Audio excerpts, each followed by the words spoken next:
दोस्तों, सपने देखना हमारे जीवन का एक अनिवार्य हिस्सा है। ये हमारी कल्पनाओं का विस्तार है जो हमारे भविष्य को दिशा देने का काम करते हैं। हर व्यक्ति के भीतर कुछ न कुछ सपने होते हैं जिन्हें पूरा करने का वह जीवन भर प्रयास करता है।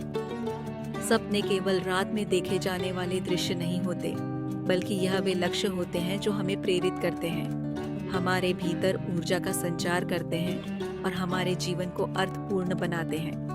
लेकिन सपनों को सच करने के लिए केवल सपने देखना ही काफी नहीं है। इनको साकार करने के लिए सही दिशा में मेहनत, दृढ़ निश्चय और अनुशासन की आवश्यकता होती है। अक्सर हम अपने सपनों को कल पर टाल देते हैं या सोचते हैं कि मैं कल से शुरू करूंगा, लेकिन वह कल कभी नहीं आता। सफलता का पहला कदम यह है कि हम आज से शुरुआत करें। आज का महत्व सबसे अधिक है, क्योंकि यही वह समय है जब हम कुछ कर सकते हैं। अब्दुल कलाम, जिन्हें भारत का मिसाइल मैन कहा जाता है, बचपन से ही विज्ञान में रुचि रखते थे। एक छोटे से गांव रामेश्वरम में जन्म लेने वाले कलाम ने गरीबी और संसाधनों की कमी को कभी अपने सपनों की राह में बाधा नहीं बनने दिया। उनके पास सुविधाएं सीमित थीं, लेकिन उन्होंने अपने सपने को साकार करने के लिए पढ़ाई और मेहनत को अपना हथियार बनाया। एक बार उन्होंने कहा था, सपने वह नहीं होते जो आप सोते समय देखते हैं, सपने वे हैं जो आपको सोने नहीं देते। अगर कलाम ने अपने सपनों को कल पर टाला होता तो शायद भारत के वैज्ञानिक जगत को वह ऊंचाई नहीं मिलती जो उन्होंने दी। यह कहानी हमें सिखाती है कि चाहे परिस्थिति कैसी भी हो, अगर हम आज से शुरुआत करें और अपनी पूरी ताकत झोंक दें तो कुछ भी असंभव नहीं है। सपनों को सच करने की प्रेरणा हमें कई स्रोतों से मिलती है। यह प्रेरणा हमारे परिवार, हमारे दोस्तों और समाज से आ सकती है। किसी महान व्यक्ति की कहानी सुनकर, एक प्रेरणादायक किताब पढ़कर या एक सकारात्मक घटना का अनुभव करके हमारे भीतर कुछ करने का जज्बा पैदा हो सकता है। उदाहरण के तौर पर, महान वैज्ञानिक अल्बर्ट आइंस्टीन और थॉमस एडिसन जैसे व्यक्तित्व हमें सिखाते हैं कि असंभव को संभव बनाने का साहस हमारे भीतर होना चाहिए। उषा देवी एक साधारण घरेलू महिला थी, जिनका जीवन परिवार और बच्चों की देखभाल तक सीमित था। 40 की उम्र में उन्होंने एक पर्वतारोहण शिविर में भाग लेने का निर्णय लिया। हालांकि उम्र और अनुभव की कमी ने उन्हें चुनौती दी, लेकिन उन्होंने हार मानने के बजाय कदम बढ़ाने का निश्चय किया। उनके समर्पण और साहस का परिणाम यह हुआ कि उन्होंने 50 की उम्र में माउंट एवरेस्ट की चोटी पर तिरंगा फहराया। उषा देवी की कहानी हमें यह सिखाती है कि शुरुआत के लिए सही समय कभी नहीं आता। अगर आप आज शुरुआत करते हैं तो उम्र, अनुभव या परिस्थितियां आना आपकी राह नहीं रोक सकती। सपनों की ओर बढ़ने के लिए हमें सबसे पहले अपने अंदर से डर को निकालना होगा। डर, असफलता का डर और आलोचना का डर हमें रोकता है, लेकिन हमें समझना चाहिए कि असफलता ही सफलता का पहला कदम है। जब आप गिरेंगे तभी उठने का रास्ता मिलेगा। इसीलिए हमें अपने डर को त्याग कर दृढ़ निश्चय के साथ अपने सपनों की ओर बढ़ना चाहिए। धीरूभाई अंबानी की शुरुआत एक छोटे से तेल विक्रेता के रूप में हुई थी। उनका सपना था कि वे भारत को आर्थिक रूप से सशक्त बनाने में योगदान दें। उन्होंने छोटे व्यापार से शुरुआत की और अपनी मेहनत, दूरदर्शिता और निडरता के बल पर रिलायंस इंडस्ट्रीज की स्थापना की। धीरूभाई की यह कहानी बताती है कि सपने बड़े हों तो भी शुरुआत छोटी हो सकती है।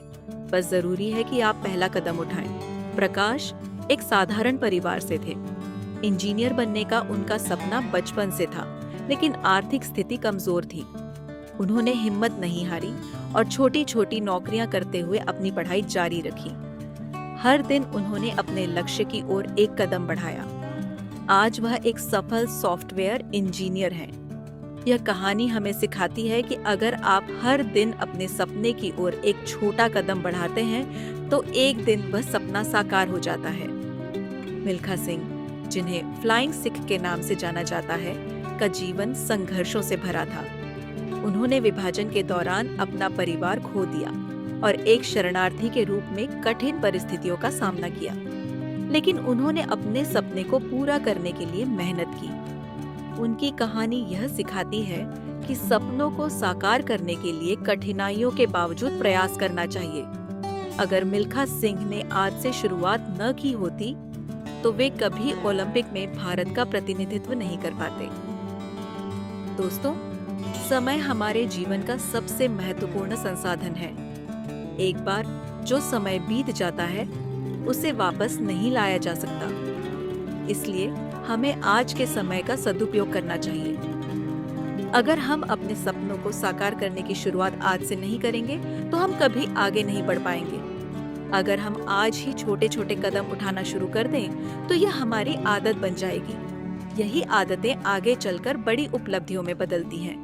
उदाहरण के तौर पर, अगर आप लेखक बनना चाहते हैं तो आज ही लिखना शुरू करें। हो सकता है कि शुरुआत में आप पूरी तरह से सफल न हो, लेकिन लगातार अभ्यास आपको बेहतर बनाएगा। आज से शुरुआत करने से हमारे आत्मविश्वास में वृद्धि होती है। जब हम अपने लक्ष्यों की ओर कदम बढ़ाते हैं तो हमें यह महसूस होता है कि हम कुछ कर सकते हैं। यह आत्मविश्वास आगे के बड़े कार्यों के लिए प्रेरणा बनता है। भविष्य में क्या होगा यह कोई नहीं जानता। अगर हम भविष्य की चिंता में फंसे रहेंगे तो हम वर्तमान को व्यर्थ कर देंगे। सपनों को सच करने के लिए जरूरी कदम यह है कि आपका सपना क्या है, इसे स्पष्ट रूप से जानना बहुत जरूरी है। जब तक आप यह नहीं जानेंगे कि आप क्या चाहते हैं, तब तक आप उस दिशा में कदम नहीं बढ़ा पाएंगे। अपनी सफलता की कहानियां लिखने के लिए प्रेरणा बनाए रखना बेहद जरूरी है। सकारात्मक सोच और आत्मविश्वास बनाए रखें। सपने देखना हर किसी का अधिकार है, लेकिन उन्हें साकार करना हमारी जिम्मेदारी है। शुरुआत करने का सही समय आज है, क्योंकि आज का लिया गया एक छोटा कदम आपके सपनों को हकीकत में बदल सकता है। चाहे आप एक छात्र हों, एक पेशेवर हों या फिर कोई ऐसा व्यक्ति जो नई शुरुआत करना चाहता हो, सपनों की ओर पहला कदम आज ही उठाइए। याद रखें, दुनिया की सबसे बड़ी सफलताएं उन लोगों ने पाई हैं जिन्होंने अपने सपनों को आज से साकार करने की शुरुआत की थी। तो आइए अपने सपनों को सच करने की यात्रा आज से शुरू करें।